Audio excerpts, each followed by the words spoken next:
требует жесткой дисциплины. Как часы должны работать.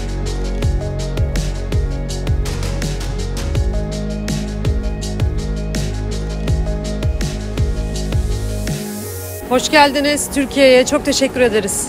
Kırgızistan canlarımız, kardeşlerimiz gelmiş. Ağlamak üzereyim ya. Canım benim, hoş geldin. Çok teşekkür ederiz sana da. İyi ki varsın. Bir arkadaşı daha var burada. Maşallah abla. Ne burası aklın istersen kal.